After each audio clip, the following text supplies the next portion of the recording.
DG home guard Anil पाल्टा आज 2 दिवसीय दौरे में धनबाद पहुंचे।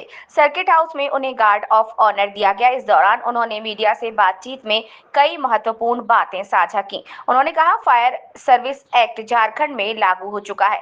अब इस एक्ट में ये अधिकार होगा कि अगर किसी बिल्डिंग में बड़े पैमाने पर पटाखे या डीजल जैसे कोई भी ज्वलनशील पदार्थ अगर स्टोर किए जाते हैं तो विभाग को न सिर्फ उस बिल्डिंग में एंट्री कर उन ज्वलनशील पदार्थों को जब्त किया जा सकेगा, बल्कि जुर्माना लगाने तथा उसके ऑनर को गिरफ्तार करने का भी पावर एक्ट में होगा। उन्होंने कहा कि ये एक्ट अग्निशमन विभाग के लिए काफी कारगर होने वाला है।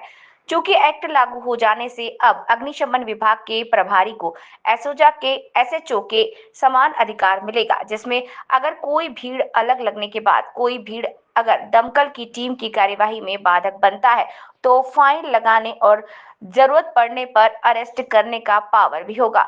दूसरी तरफ डीजी ने लंबित होमगार्ड बहाली प्रक्रिया के जल्द शुरू होने के संकेत दिए। उन्होंने कहा कि जल्द ही धनबाद और हजारीबाग जिले में होमगार्ड बहाली की प्रक्रिया शुरू होने वाली है। इसको लेकर जिला समादेष्टा को आदेश दे दिया गया है।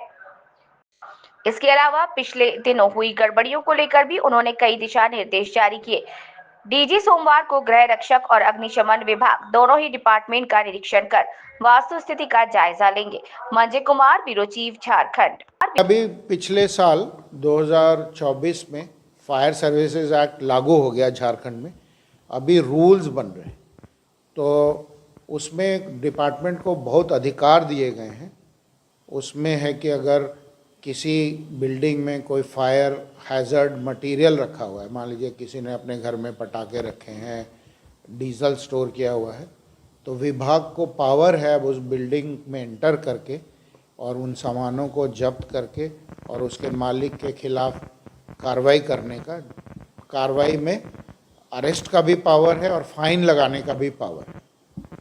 तो डिपार्टमेंट को सिविल पावर्स भी दिए गए हैं फाइन लगाने के। और अगर किसी को आपने नोटिस करके कह दिया कि आप इसको सुधारिए और वो नहीं करता है तो डेली भी फाइन लगा सकता है। एक्ट के जद में आ गई।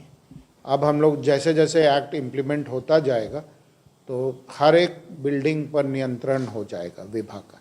किसी बिल्डिंग के हिस्से को तोड़कर बिल्डिंग में घुसने का आगजनी रोकने के लिए भी पावर दिया गया है। और अगर कोई भीड़ डिस्टर्ब कर रही है फायर के को रोकने का तो उस भीड़ को भी अरेस्ट करने का पावर दिया। तो फायर सर्विसेज एक्ट को इम्प्लीमेंट करने के लिए जो अग्निशमालय प्रभारी हैं उसको एसएचओ का पावर मिला है। आग लगी की घटना मतलब जो अफसर इंचार्ज होते हैं पुलिस स्टेशन के, उसके बराबर का पावर दिया गया और उससे ज़्यादा दिया गया इन द सेंस कि फ़ाइन भी लगाने का पावर दिया गया। ऐसे ही वो सब अब इसके जद में और हम लोग को इन्फॉर्मेशन मिलेगा तो अब हम कार्रवाई करेंगे। देखिए, हम तो वीड आउट कर रहे हैं। बहुत लोग गलत नाम और ये सब घुसे हुए हैं, तो सबको हर एक आदमी की जांच चल रही है और काफ़ी हमने निकाले भी हैं और रिटायर भी हुए हैं लोग।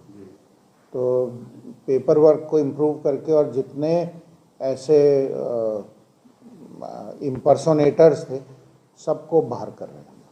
सर, लंबे समय से बहाली की प्रक्रिया धनबाद में नहीं हुई। हाँ, हमने आज बात किया है जिला समादेष्टा से, तो वो कह रहे हैं कि वो फॉर्म्स वगैरह हो गए हैं, तो अब दौड़ करेंगे लोग जल्दी। सर, अगर फायर ब्रिगेड की बात